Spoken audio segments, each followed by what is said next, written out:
আসসালামু আলাইকুম প্রিয় কুইত প্রবাসী ভাই বোন সকলকে স্বাগত জানাই। যারা এই ভিডিওতে যুক্ত হবেন কুইতের বিভিন্ন স্থান থেকে, উল্লেখযোগ্য বহির্বিশ্ব থেকে, অনেকেই দেখছেন বাংলাদেশ থেকে, যারা দেশে গিয়ে আবার ফিরে আসার অপেক্ষায় রয়েছেন, অনেকেই আবার নতুন করে কুইতের ভিসা খরিদ করেছেন, খুব সহসায় কুইতে প্রবেশ করবেন।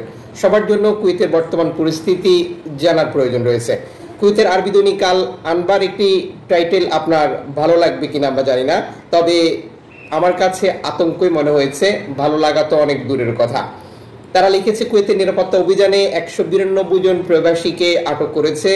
আকাম আইন লঙ্ঘন, শ্রম আইন লঙ্ঘন, অবৈধভাবে অবস্থান করা, আদালতের নির্দেশনা যেটা গ্রেপ্তারি পরোয়ানা জারি, এবং যারা অবৈধভাবে অবস্থান করছিলেন কোনো ধরনের ডকুমেন্টস দেখাতে পারেনি। আপনার এলাকা কি পরবর্তী টার্গেট?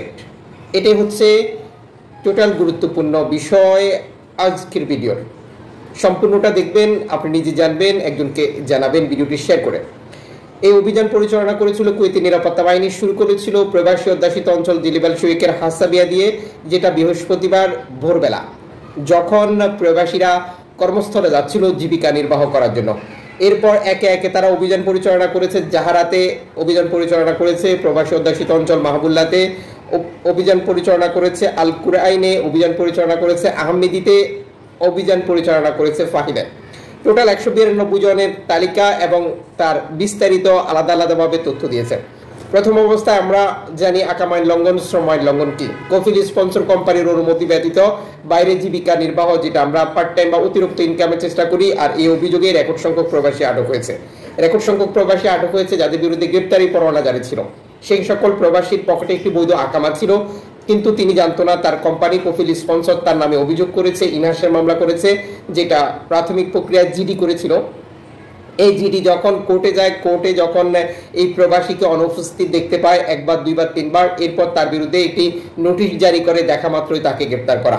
আর নিরাপত্তা বাহিনী যখন সকালবেলা কাজে আসছিল, সন্ধ্যাবেলায় কাজ থেকে বাসায় ফিরছিল, এবং নির্দিষ্ট কিছু ভবন, যেটা বাসা বাড়িতে ঢুকেও এই অভিযান পরিচালনা করেছে, যেখানে রেকর্ড সংখ্যক মাদকাসক্ত ব্যক্তি জব্দ হয়েছে, মাদকের সাথে যুক্ত ব্যক্তি, ডিলার, বিক্রেতা, সেলার, এবং বিভিন্ন বাসা বাড়িতে অনেক নারীও আটক হয়েছে এই সময়, যেটা গত কয়েক মাসে সর্বোচ্চ আমরা প্রতিবেদনগুলো অনুযায়ী যেটা দেখতে পাচ্ছি। উল্লেখযোগ্য বিষয় হচ্ছে যে এই অভিযানগুলোতে স্বরাষ্ট্রমন্ত্রী নিজে উপস্থিত থাকছেন। বুঝতে পারছেন যে বিষয়টা কতটা গুরুত্বপূর্ণ। যে সকল প্রবাসী নতুন করে কুয়েতে প্রবেশ করবেন তাদেরকে অনুরোধ করব, বহু প্রবাসী বাইরে কাজ করে, যেটা পার্ট টাইম অতিরিক্ত কাজ করে অনেক কিছু করেছে, কিন্তু বর্তমান কুয়েত সম্পূর্ণটা তার বিপরীত। এখন কুয়েতে আপনি বাইরে কাজ করে আপনার জীবিকা নির্বাহ করবেন, অনেক কিছু করবেন, এই ধরনের কোনো সুযোগ নেই। যারা নতুন করে প্রবেশ করবেন তারা অবশ্যই এই বিষয়গুলো খেয়াল রাখবেন।